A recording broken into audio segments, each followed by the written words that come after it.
think may reason naman, for sure. May reason kung bakit hindi rin tayo yung na-honored na magkaroon. So, congratulations to China. For sure, they'll be a great host, and syempre, we'll support pa rin all the way. But it's basketball after all, di ba? We're really the passionate fans. So, ayun. But then, it's really heartbreaking news for all the Filipinos, di ba?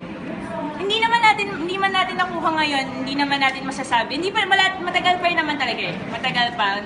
Everything naman, kung para sa atin naman talaga. So, tiwala lang siguro. Wala namang masamang umasa siguro kahit konti, di ba? But then, let's all be happy na lang na at least naparangalan din tayo na mapili sa, di ba, mapagpilian sa isa, di ba? So, let's all be happy and thankful na lang sa lahat ng blessings na natatanggap natin.